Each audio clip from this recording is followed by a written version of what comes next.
On va traiter dans cette vidéo l'exercice 3.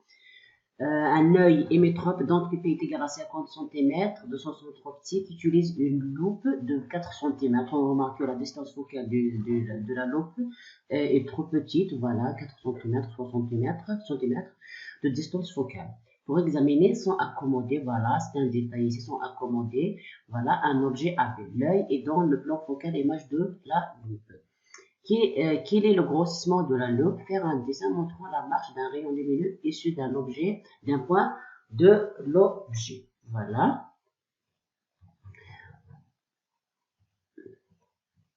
Pardon. Maintenant, pour la définition de la loupe est une lentille convergente. Tout simplement, la loupe, c'est-à-dire c'est une la base de la loupe, c'est une seule lentille convergente. Voilà, une lentille convergente. Donc, la distance focale objet est égale à la distance focale image. F est égale à F'. Une lentille convergente. Voilà. Maintenant, distance focale, la caractéristique principale de cette lentille, c'est une distance, là, une distance focale petite. Voilà, une distance focale d'ordre à 4 cm. Maintenant, ici, là, cette page, c'est des remarques et c'est des rappels. C'est un ensemble de rappels et de remarques par rapport à une lentille. Ici, quand je dis, donc exact, quand je dis une lentille convergente, ça implique le fonctionnement de la loupe. Maintenant, via une lentille convergente ou via la loupe, pour avoir une image virtuelle plus grande que l'objet, il faut déposer l'objet entre O et F. Voilà. Si je dépose ici mon objet, voilà, j'ai la loupe qui est une lentille convergente, j'ai l'axe optique, j'ai l'objet sur AB, pardon, à l'objet entre O et F. C'est-à-dire, l'objectif, c'est quoi l'utilité d'utiliser une loupe? La loupe est utilisée pour agrandir un objet. C'est-à-dire, au départ, j'ai mon œil ici. L'objet est petit, je ne peux pas voir l'objet ou bien je ne peux pas voir les détails de l'objet. Dans ce cas-là, je vais déposer devant mon œil une lentille pour agrandir cette image. C'est-à-dire maintenant, l'œil ne va pas travailler avec cet objet, va travailler avec l'image de cet objet via la loupe. Ok, c'est-à-dire au départ. Voilà, j'ai l'œil, j'ai l'objet, je vais pas voir le détail, je vais utiliser la loupe pour cet objectif-là. Voilà. Maintenant, on a un objet entre le O et l'F. Je le dépose ici. On a un rayon qui passe par le centre optique qui ne sera pas dévié. Un rayon parallèlement à l'axe optique sera réfracté, va passer par le foyer image de la lentille. Il n'y a pas d'intersection ici. Il y aura une intersection dans l'espace objet. Par conséquent, je vais avoir une image plus grande et droite. Maintenant, l'œil ne va pas travailler avec cet objet, va visualiser l'image agrandie. Voilà.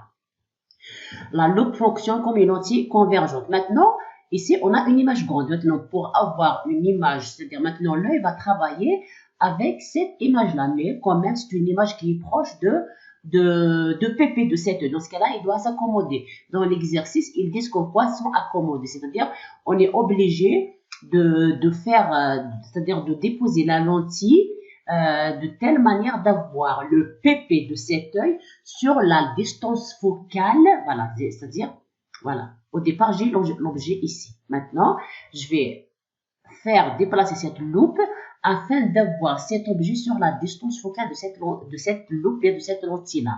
Dans ce cas-là, on a un objet sur la distance ou bien sur le foyer objet de la lentille. Le premier rayon qui passe par le centre optique ne sera pas réfracté. Le deuxième rayon sera réfracté, va passer par le F'. Il n'y a pas d'intersection ni ici, ni ici. Par conséquent, dans ce cas-là, j'aurai une image à l'infini. Maintenant, cet œil va travailler, dans ce cas-là, va travailler avec une objet qui est à l'infini, c'est-à-dire l'image de cette lentille.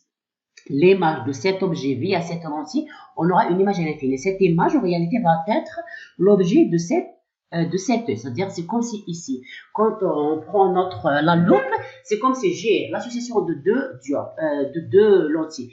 J'ai la loupe et j'ai l'œil. J'ai l'objet de la loupe. J'ai l'image de cet objet via la loupe. Maintenant, cette image va jouer le rôle de l'objet pour l'œil. Ok, voilà. Ici, j'ai l'objet.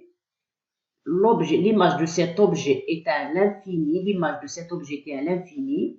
Maintenant, cette image-là qui est à l'infini va jouer le rôle de l'objet pour l'œil. Dans ce cas-là, c'est une image à l'infini. L'œil va l'utiliser, va voir cette image sans accommoder. Voilà, c'est-à-dire on a objet, image, cette image est l'objet de l'œil. Voilà. Maintenant, il demande de calculer le grossissement. Le grossissement ici, d'habitude, c'est-à-dire même lors de la série précédente, je vous disais qu'en quoi le grossissement et le grandissement, c'est la même chose. Mais en réalité, c'est-à-dire si on va, c'est-à-dire en réalité, il y a une différence.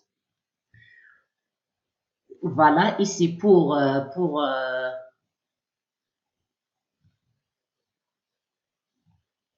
voilà, pour le gamma dans la partie précédente, on écrit A'.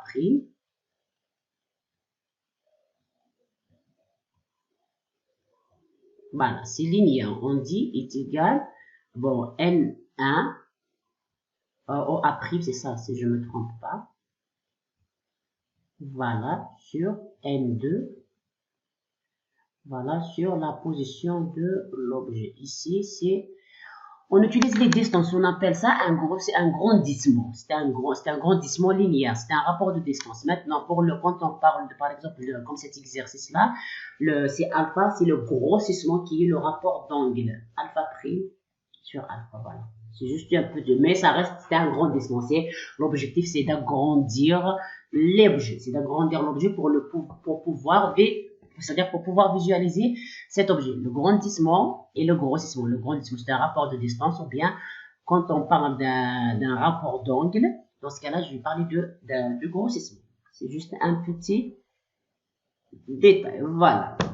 Alpha est l'angle sur lequel il veut l'image. Alpha, l'angle sur lequel on voit l'objet, voilà, depuis l'œil, à la distance de vision minimale de l'œil. C'est-à-dire maintenant, on a alpha, voilà, on a alpha. C'est l'angle, ici il n'y a pas de l'autre, voilà. Il n'y a pas de l'autre, voilà. Ici j'ai l'œil, j'ai l'objet, ici il faut mettre le SPP, pardon, il faut mettre le PP, voilà, le alpha par définition. L'angle sur lequel est vu l'objet depuis l'œil à la distance de vision minimale de l'œil hémétrope D est égal à 25 cm. Ici, bon, c'est-à-dire en général, un œil hémétrope voit à partir de moins 25 cm jusqu'à l'infini. J'ai par exemple, j'ai l'objet ici, je vais le déposer ici, vous mettez le PP, voilà. Le PP, ici, un objet qui est sur le PP, l'image sera directement sur la rétine. Ok, maintenant dans cet exercice, il donne le PP est égal à moins 50 cm. Ils disent qu'en quoi c'est un œil hémétrope. C'est-à-dire un œil hémétrope voit entre moins 25 cm et moins l'infini. Maintenant, 50 cm, cette valeur, elle est à l'intérieur de cet intervalle, il n'y a pas de problème. Ok, vous faites attention. C'est pas par exemple ici le premier exercice, ils disent qu'on croit que 50 cm, c'est un œil presbyte. Voilà, ici ils disent qu'on croit que c'est un œil hémétrope. Voilà, après ils ont choisi une valeur dans cet intervalle. Voilà, ici dans cet exercice, donne moins 50 cm. Maintenant, si il vous donne rien, il faut prendre le moins 25 cm. C'est le cas d'une vision du près. Voilà. Ce grandissement, ce jet peut examiner, un objet AB sans accommodation. Dans cet exercice, il demande sans accommodation. Donc, l'image est sur ce PR. Voilà. Le grand, c'est pour examiner un objet AB sans accommodation. Donc, l'image est sur le PR. Maintenant, pour avoir une image sur PR, ou bien l'image implique, un œil hémétrope, l'image sur PR implique que l'objet est sur le foyer objet de la loupe. Voilà l'objectif. Maintenant, on va calculer le alpha. Le alpha, par définition, c'est l'angle sur lequel on voit l'objet depuis l'œil à distance minimale. Voilà, ici, c'est la distance minimale de vision, c'est le SPP. Voilà, j'ai le PP ici. Je dépose l'objet ici. Je vais calculer alpha. La tangente alpha, c'est le côté opposé sur le côté adjacent, c'est la AB. Voilà, vous passez ici. C'est AB sur le SPP. Voilà, vous mettez ici SPP, tout simplement. Voilà, j'ai calculé alpha, c'est A sur SPP. Le problème est terminé. Voilà. Maintenant, ici, je travaille avec des valeurs absolues, ou bien vous pouvez travailler avec des valeurs physiques, c'est-à-dire le signe, moi, ici, AB, c'est un objet. On ne va pas tenir compte du signe. Vous pouvez ici, le SPP, vous le laissez sans la valeur absolue, mais vous allez voir qu'en quoi ça va, le rapport entre alpha et alpha prime, on aura une valeur positive. Voilà. Maintenant, voilà, ici, maintenant, voilà, c'est ce cas-là. Je passe ici. Voilà, c'est-à-dire, le alpha, on n'a pas encore utilisé la loupe. Voilà, on a l'objet sur PP, l'angle, la tangente alpha, c'est le AB sur le SPP. Voilà, SPP, c'est vous pouvez mettre ici la valeur négative. Je vais calculer le alpha prime. Ils disent qu'en quoi sans accommodation. Par exemple, si ils ont rien donné, c'est-à-dire ils n'ont pas dit sans accommodation avec accommodation. J'ai la lentille ici, j'ai le foyer objet de la loupe ici. Je vais déposer par exemple l'objet ici. Si j'ai un objet ici, c'est comme ici, voilà. J'ai deux possibilités pour cela, pour exploiter la loupe.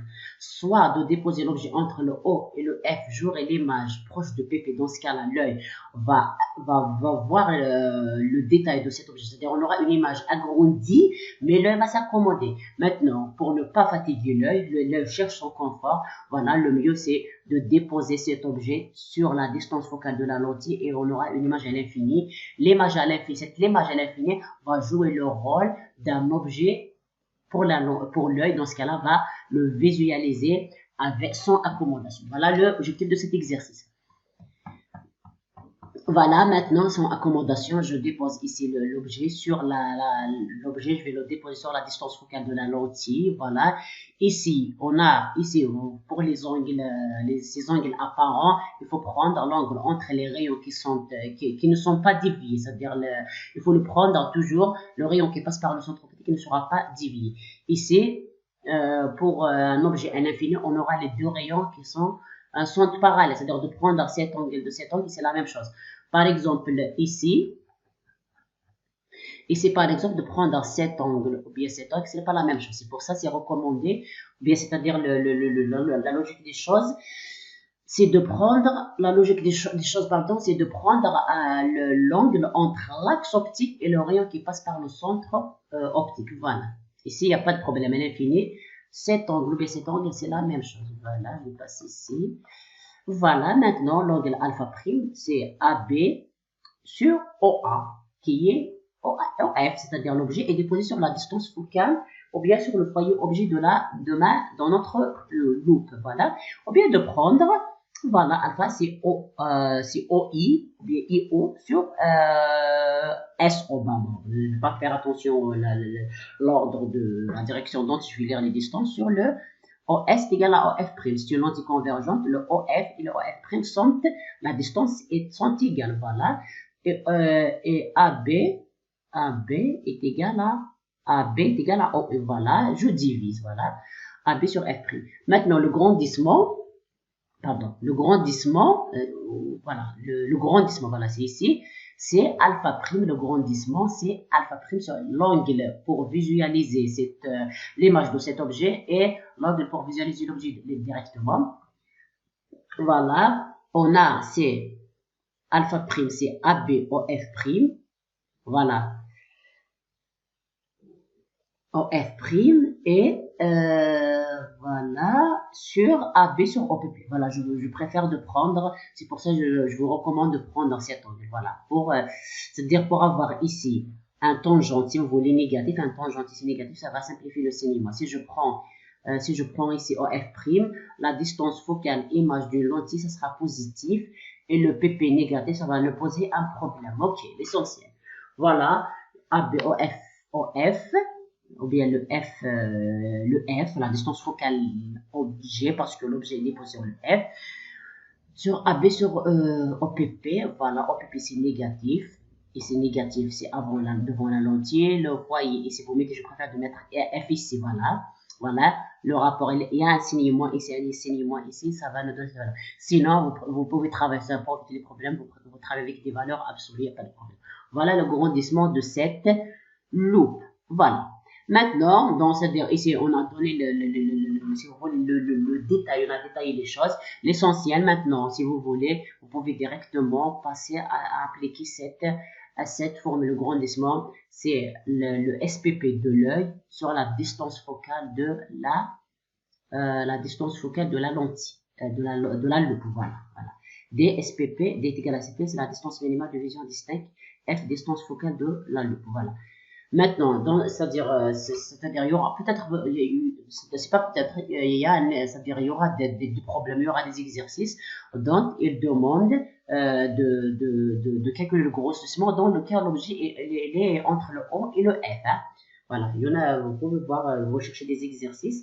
Donc, vous parle du cas dont l'objet est entre le O et le F, et c'est pas le F'. Ici, c'est pas le, sur le F. Ici, j'ai donné dans cet exercice, il demande sur accommodation, je dois déposer l'objet, je dois faire bouger la loupe de telle manière d'avoir un objet sur le vers 4 cm de la loupe, tout simplement parce que la distance focale de la lentille et de la loupe, c'est 10 mètres. Maintenant, si on a un objet entre le O et le F, c'est un autre, c'est-à-dire il y a un détail à prendre en considération. Voilà.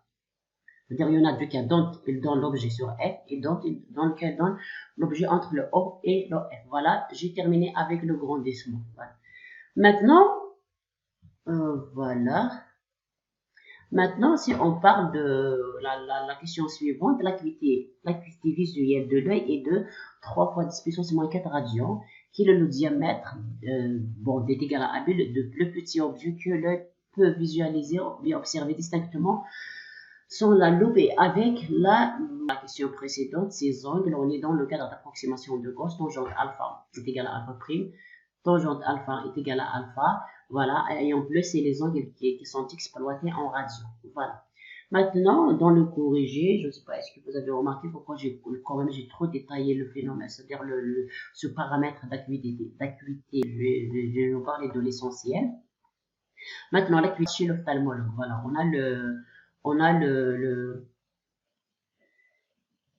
si vous voulez, du test qu'on passe chez l'ophtalmologue.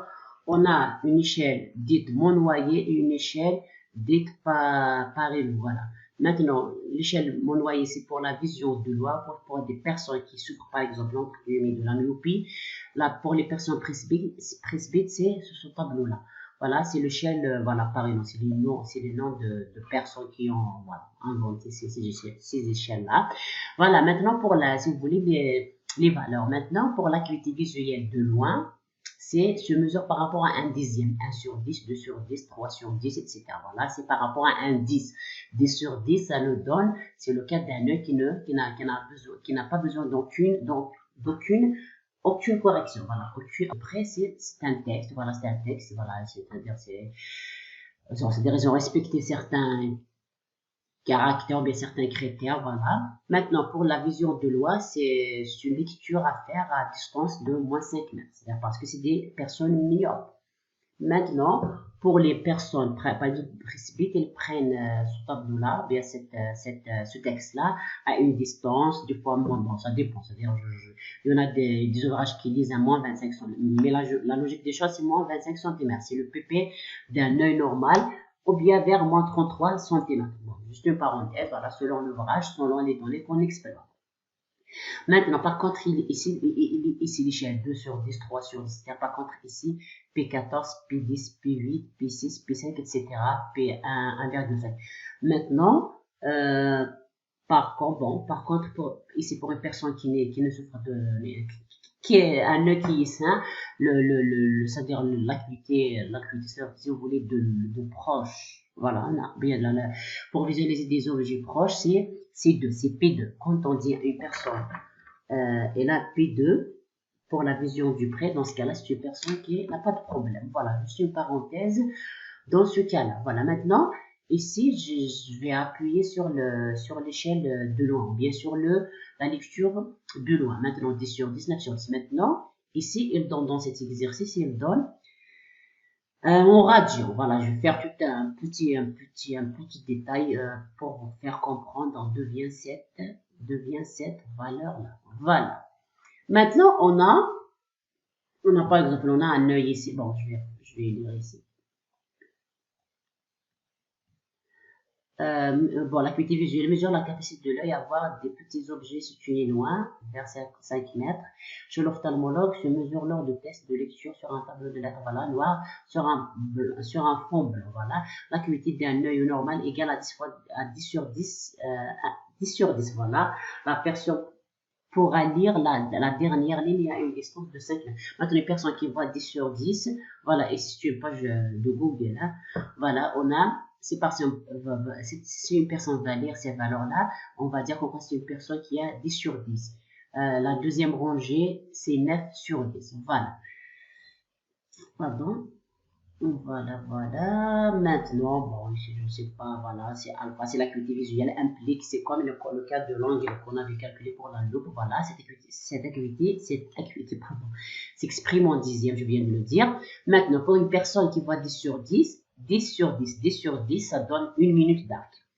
Maintenant, juste pour vous expliquer, devient la valeur de cet exercice. Voilà, c'est ça. Pourquoi 3 fois 10 puissance 4?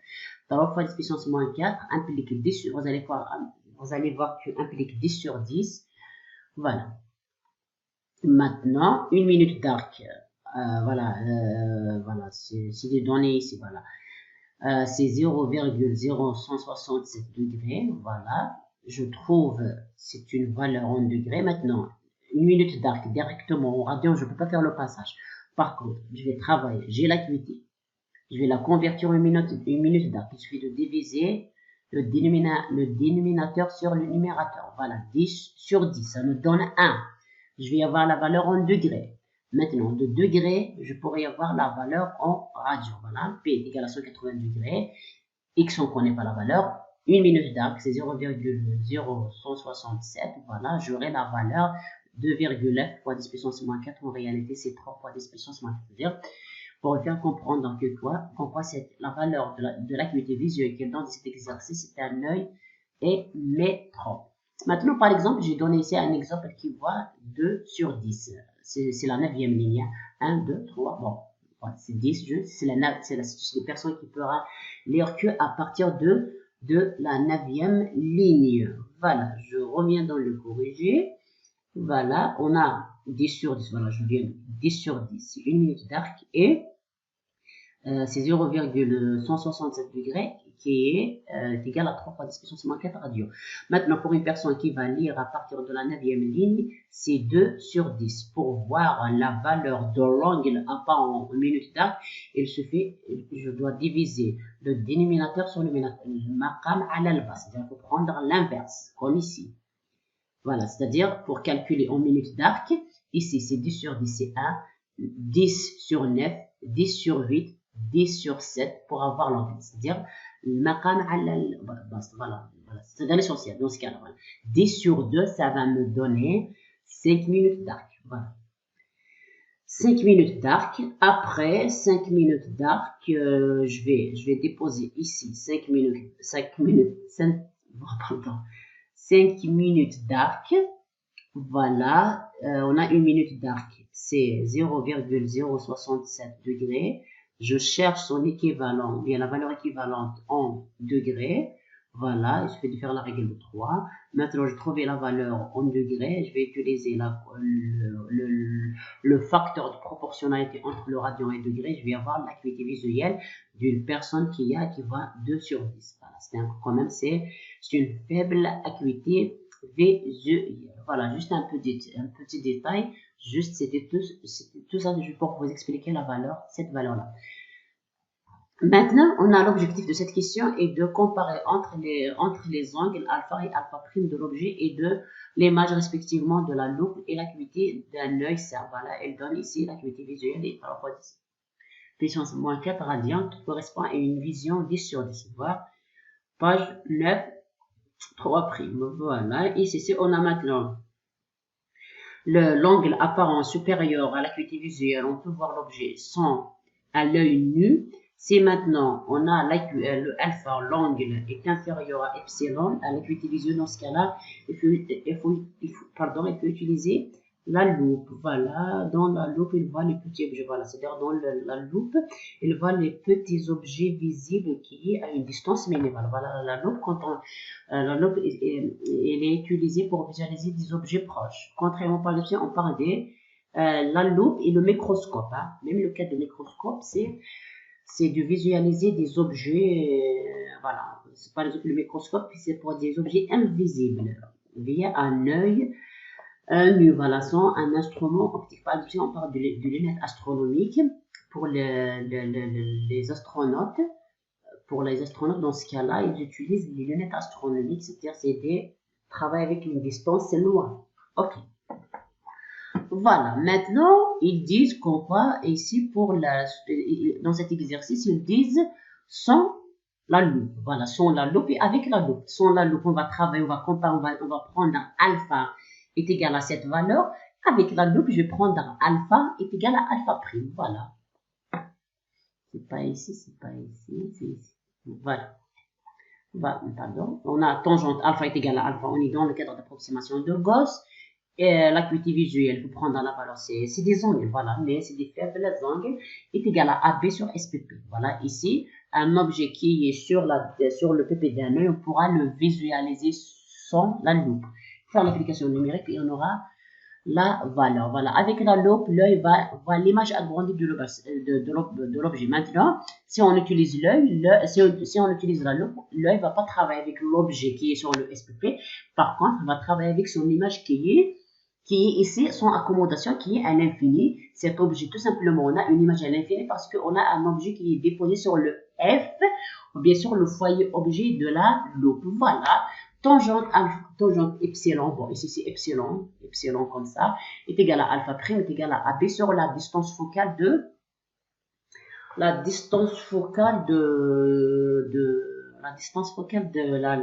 loupe. Voilà. Ici, si vous voulez, il vaut mieux de travailler avec les distances, avec les valeurs absolues. Voilà. Voilà, tangente. Ils ont donné l'acuité visuelle, c'est 3 fois 10 puissance moins 4. 3,004, c'est la distance focale de la loupe. Voilà, et on aura la valeur. Voilà.